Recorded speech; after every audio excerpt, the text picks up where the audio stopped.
Next is Professor Annie Pan, Associate Professor at the Department of History of Art and Visual Studies at Cornell University. Professor Pan.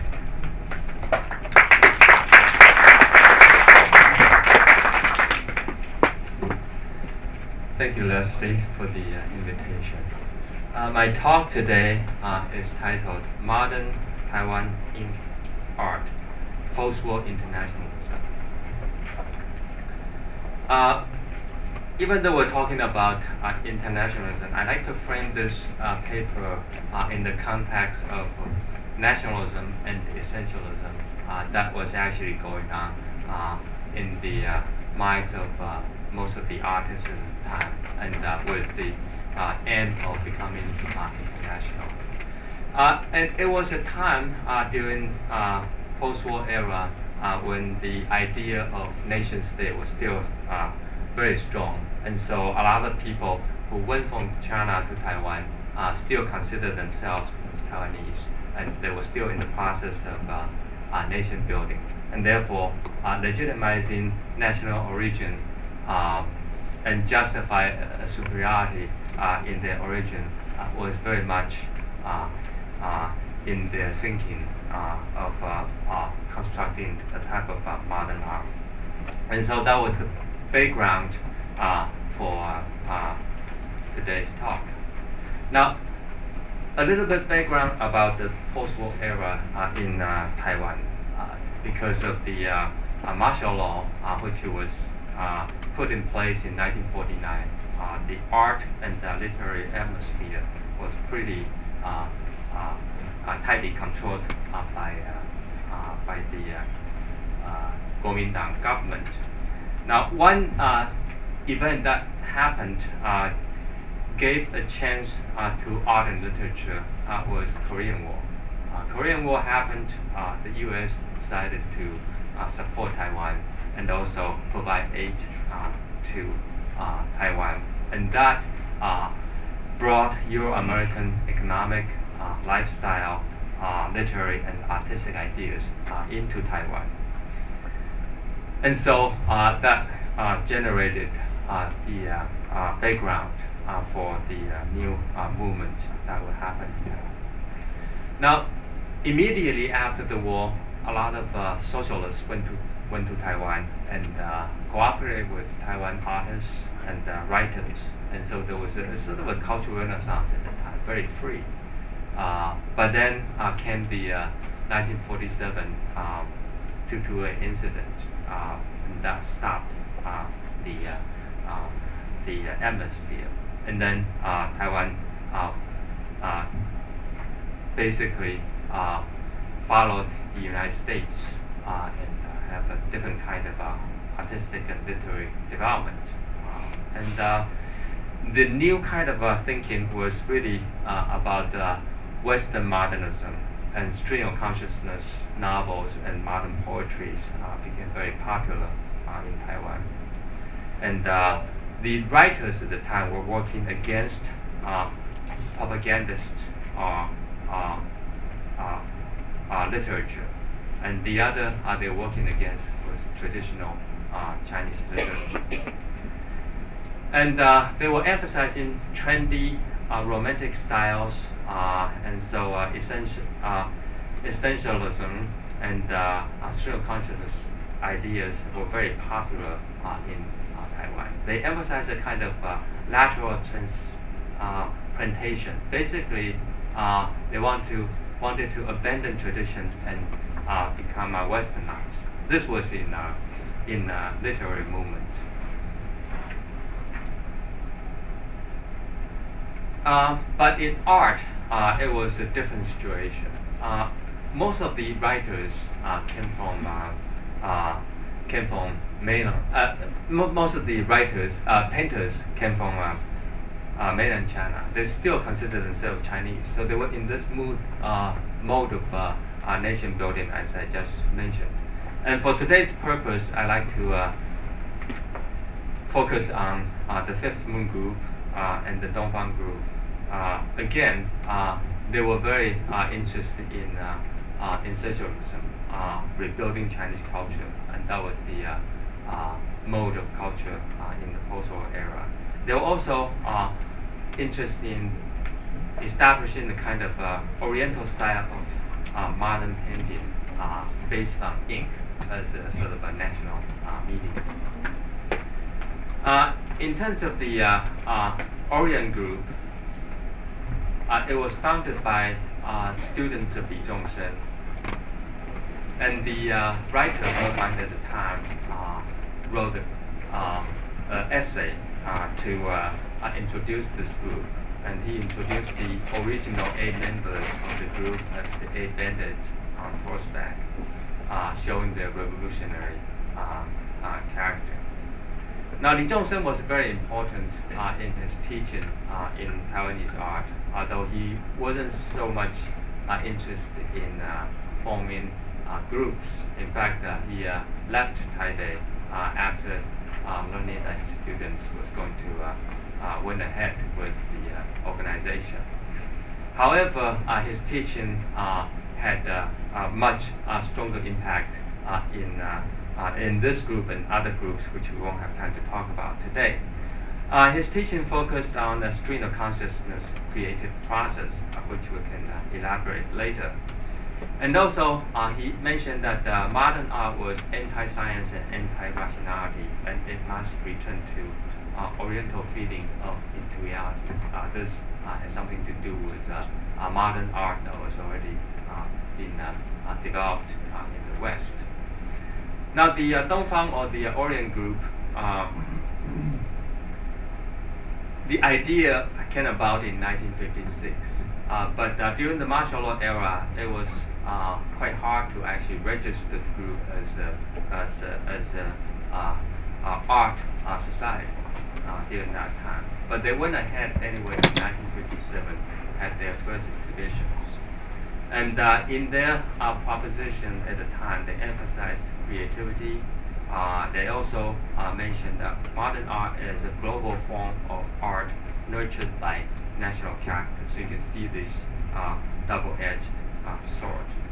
And they also emphasized the value of traditional Chinese art in modern art, and still grounded in that national characteristics. And they were into pure art. They wasn't going to educate.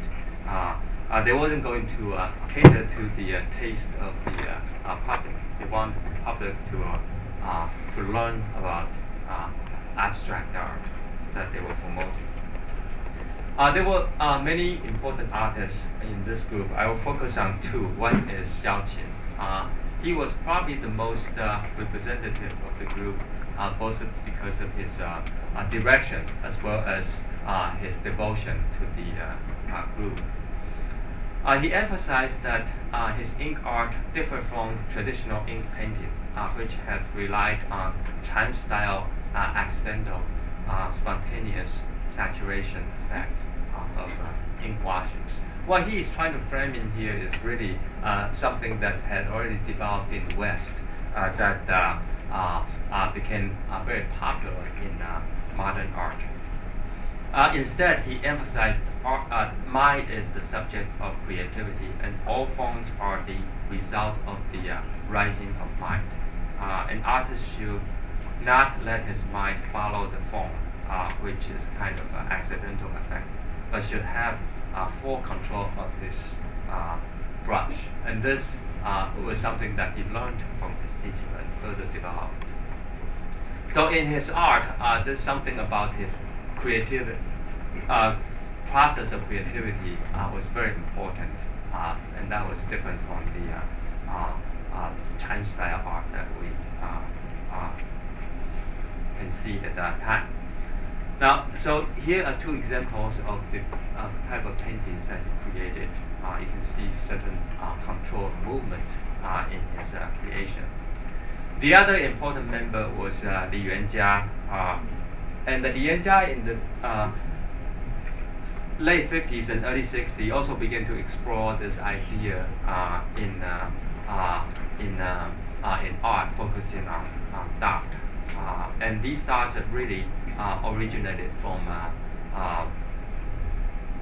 Chan ideas, which became the emblem of existence in universe. expressing Oriental idea synthesized with Western art medium to convey profound philosophical thought through abstract expressions. These are all quite empty, quite difficult to understand concept. But if you look at his art, you begin to see that in the painting on the right, which is canvas oil painting, but the style is very much like a Japanese rock garden. And on the left, you see calligraphy basically treated as fine arts, and it's very simple with a lot of empty space. And I think Katie's paper also talk about de Kooning's proposition about the empty space, something that's not there is more important. And what Li Yanjia wrote here is 有意识无，无意识有, which basically means form is emptiness, and emptiness is form, and this derived from the Buddha's Heart Sutra. So you can see that direct connection in this kind of Chan appropriation of Chan ideas. The two artists, Xiaoqin and Li Yanjia, along with Huo Gang, who came later to Europe, together with other international artists, they formed the Panto International Art Movement. Panto means start, and to them, the start is both the beginning and end. It's a solemn, pure, positive, eternal, and constructive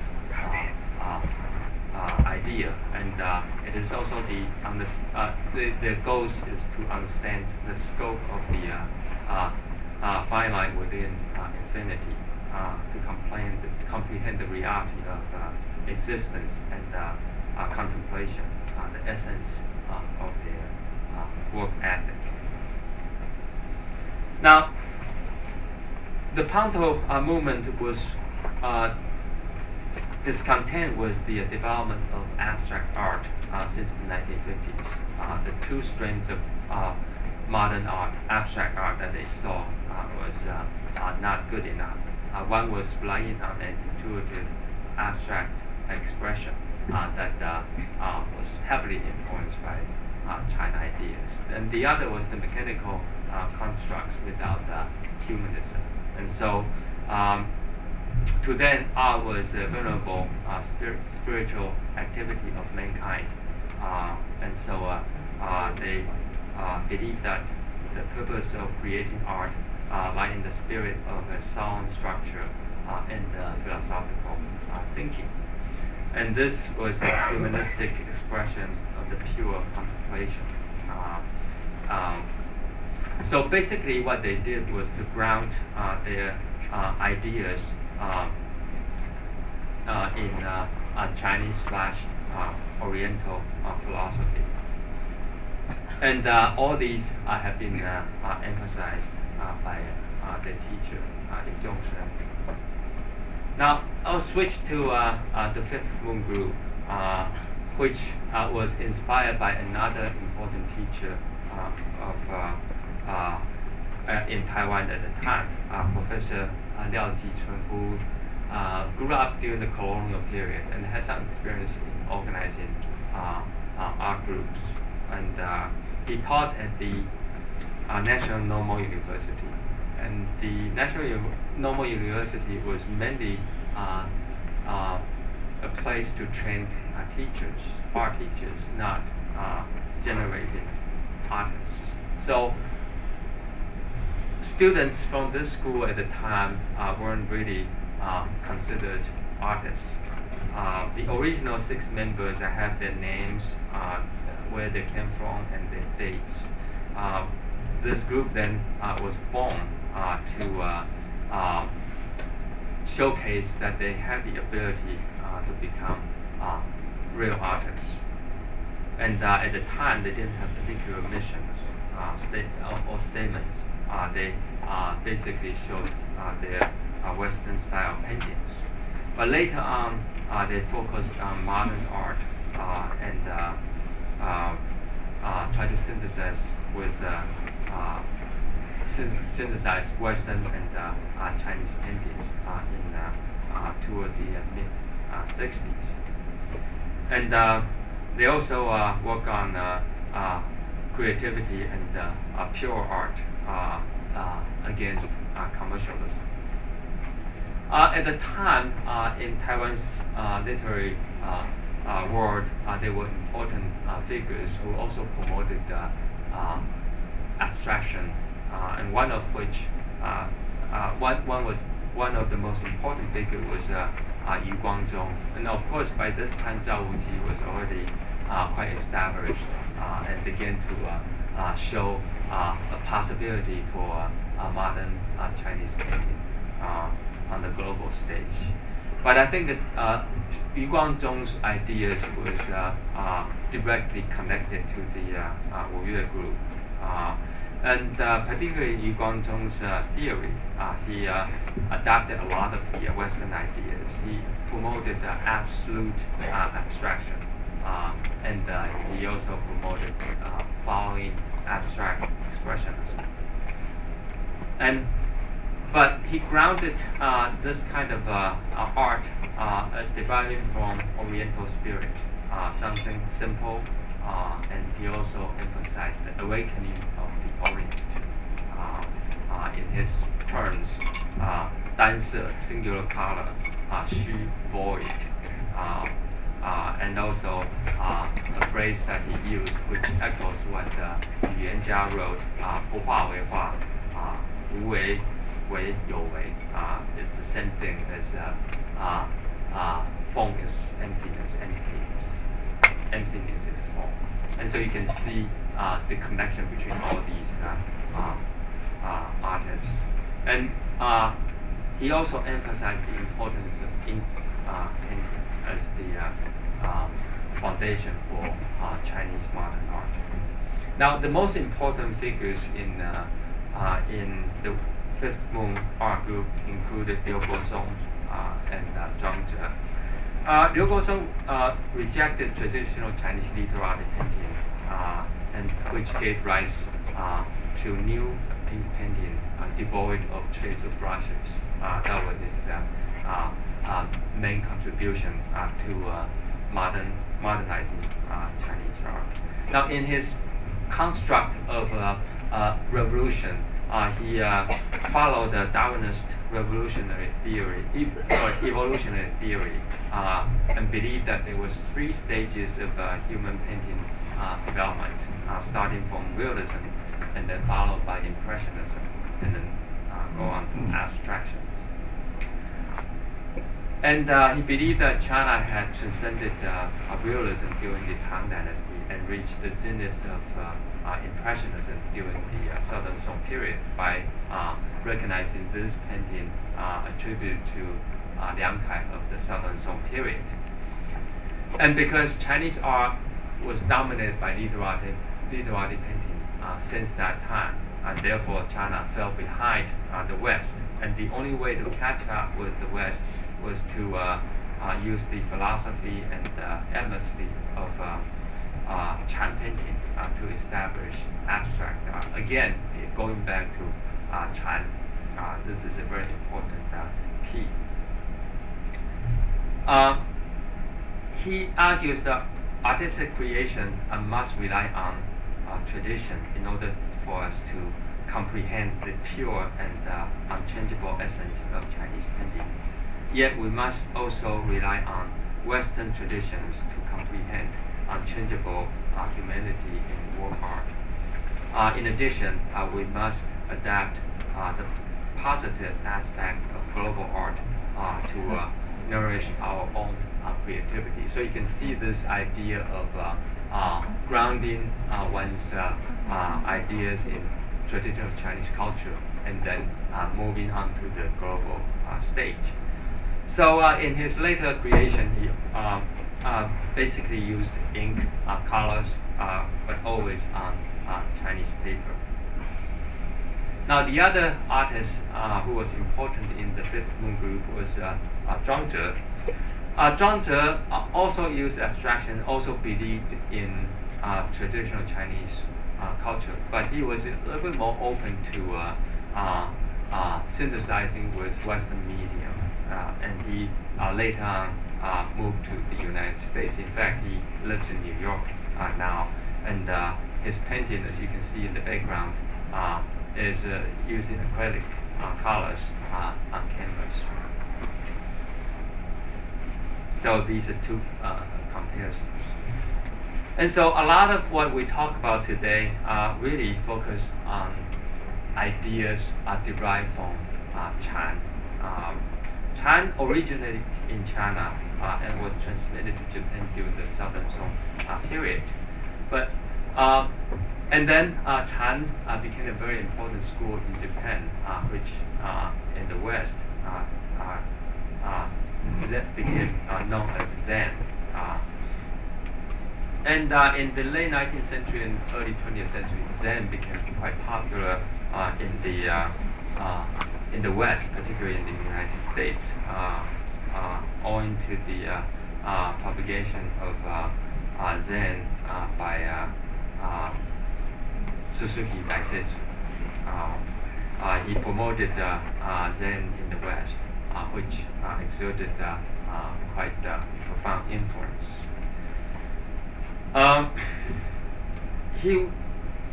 Suzuki opposed faithful emulation of nature and urged the reliance on imagination to create lively forms and objects. And here I quote a sentence, a part of his argument, which I think contains a lot of the ideas in modern art. Use the highest possible speed to transfer your inspiration to paper. The line should be dragged as fast as possible, and the fewer lines, the better. Only when it is absolutely necessary should one reveal brushwork. One must not be hindered by thoughts. One may not erase or repeat. One may not amend, alter, or change the form. A painter should allow his brush to move unself-consciously. If any kind of logic or thought emerges between the brush and the paper, it would ruin the whole effect. Ink painting does not emphasize realism. Its ambition is to convey the spirit of the object on paper. Every stroke, therefore, should follow the pulse of life. A brush stroke should reveal the rhythm of breathing vibration. Art must be a lively presentation.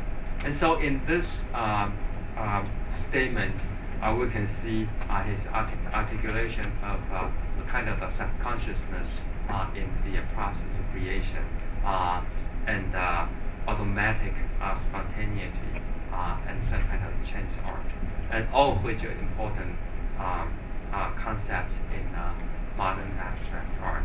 And you can also see how Xiaoqing was working against this particular idea of having no control over the brush. And so he brought back something called mind as the focus of creation. So to conclude my talk today, we focus on the comparison of the two groups that I talked about today. Now, Xiaoqing and Li Yanjia basically represented the Ponto art group.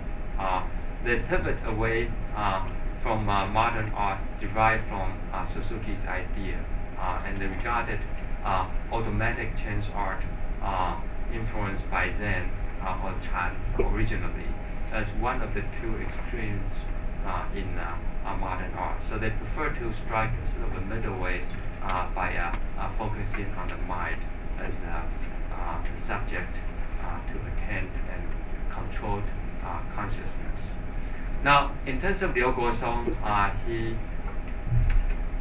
followed more strictly of the Chan aesthetics as the foundation of his works, and rely on the Oriental Chan aesthetics, in fact, to establish his theory. As you can, if you recall that he set up his argument in this three-stage development. China fell behind during the Southern Song period after that because of literati painting's dominance in Chinese art. And so to revitalize Chinese art, we had to go back to that moment when things were good, and to catch up from that point. And so he followed most strictly the abstract expressionism in his early days of revolutionizing Chinese art. Thank you.